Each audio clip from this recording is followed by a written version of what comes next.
Shalom, jemaat GKI Gendut Indah, sahabat GKI Gendut Indah yang dikasihi Tuhan Yesus Kristus.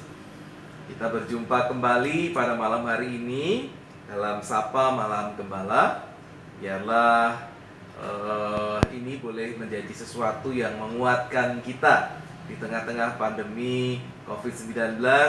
Kita meneguhkan diri dengan senantiasa setia membaca firman Tuhan. Kita sudah mengawali dengan menyanyikan Kidung Jemaat 14, Muliakan Tuhan Allah. Dalam setiap keadaan biarlah kita tetap bisa memuliakan Tuhan Allah. Mari kita persiapkan diri kita menyambut firman Tuhan. Kita berdoa. Terpujilah Allah kami yang memelihara kehidupan kami sampai hari ini. Terima kasih untuk setiap berkat dan kasih karunia-Mu yang tetap boleh kami terima di sepanjang hari ini, di hari ini. Ya Tuhan, malam adalah saat di mana kami boleh mengistirahatkan tubuh kami yang lelah.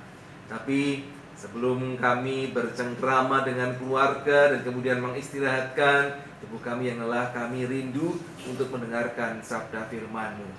Kuasai kami dengan Roh Kudus-Mu ya Tuhan, sehingga ketika kami mendengarkan firman Tuhan, ketika membacanya, firman-Mu itu menjadi firman yang hidup, yang boleh memperbaharui kehidupan kami, membentuk kami menjadi pribadi-pribadi yang berkenan di hadapan Tuhan.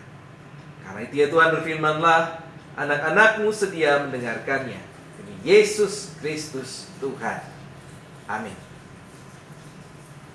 Sahabat GKI Gendut Indah yang dikasihi Tuhan Yesus Kristus, pada malam hari ini kita melanjutkan kisah Yusuf.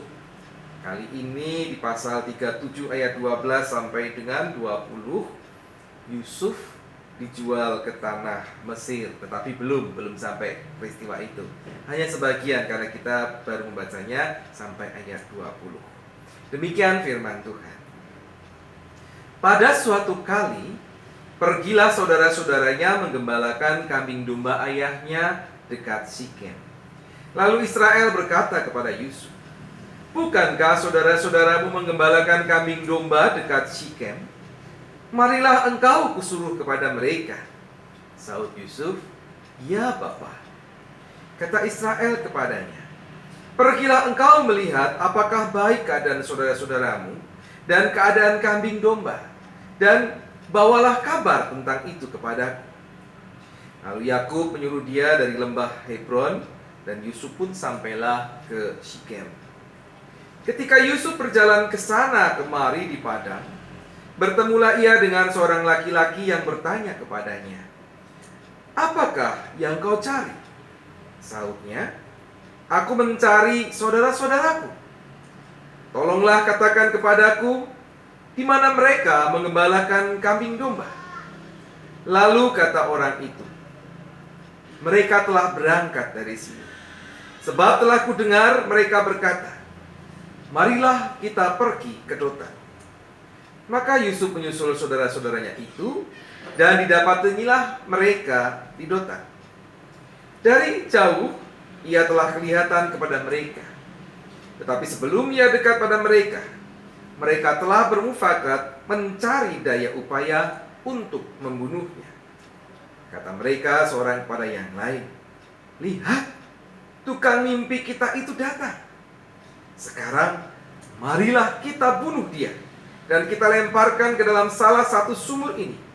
Lalu kita katakan, seekor binatang buas telah menerkamnya, dan kita akan lihat nanti bagaimana jadinya mimpinya itu." Demikian firman Tuhan. Yang berbahagialah mereka yang setia mendengarkan firman Tuhan dan yang memeliharanya di dalam kehidupan hari lepas hari. Haleluya. Sahabat GKI Gendut Indah yang dikasihi Tuhan, tema kita, renungan kita pada malam hari ini adalah marah pada pemimpi. Nah, ada sebuah kata bijak, jangan takut bermimpi. Kenapa?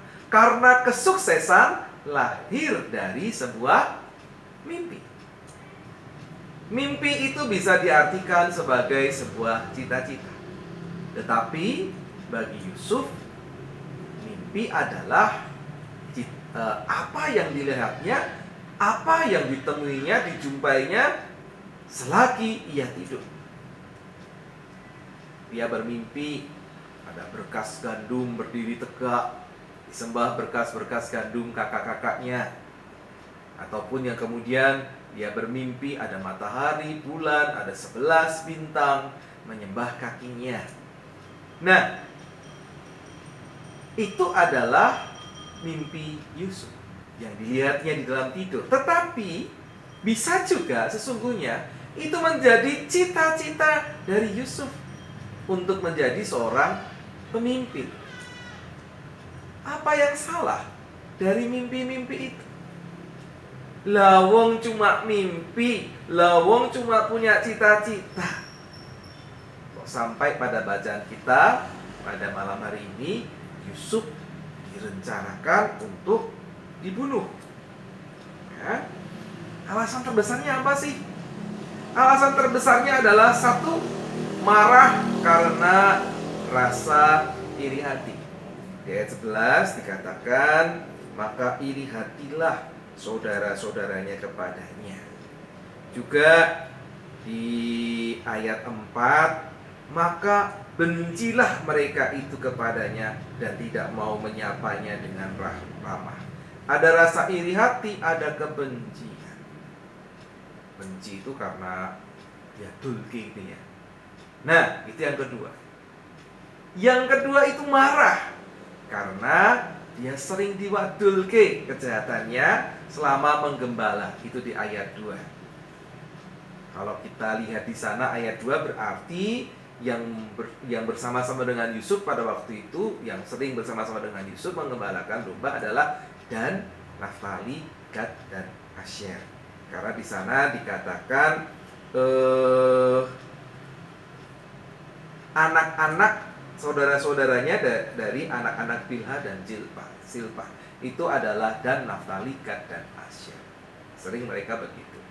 Jadi mungkin kemarahan ini yang kemudian dibagikan kepada saudara-saudara yang lain. Nah, sahabat GKI Gendut Indah, seandainya ada saudaramu bermimpi, ada saudaramu bercita-cita lebih tinggi dari apa yang bisa kamu capai, apakah lalu sahabat menjadi marah kepada mereka, menjadi benci kepada mereka?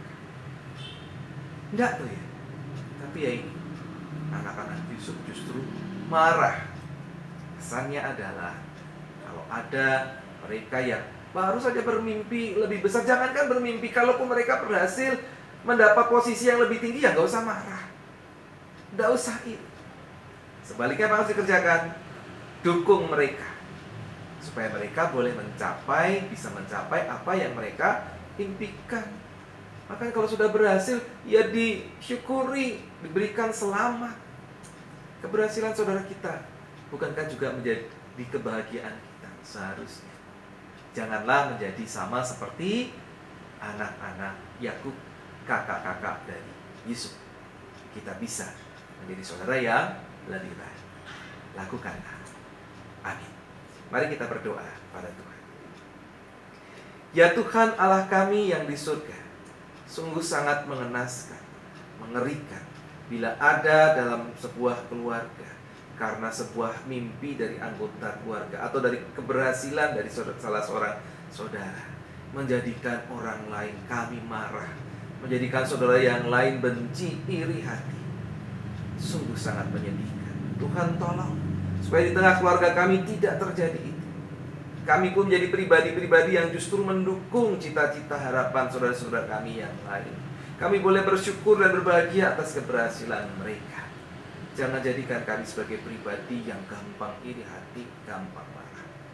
Ampunilah kami ya Tuhan, bila sesekali kadang-kadang kami merasakan kecemburuan ketika melihat orang lain sukses.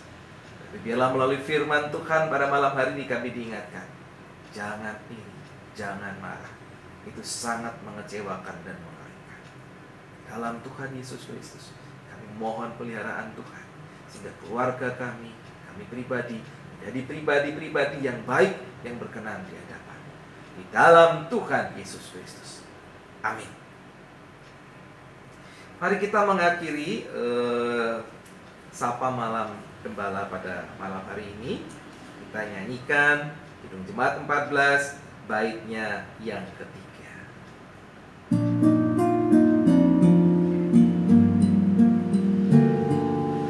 Kau dekat dengan firman-Mu, Kau dekat dengan firman-Mu, ya berfirmanlah ya Tuhan, kami siap mendengar.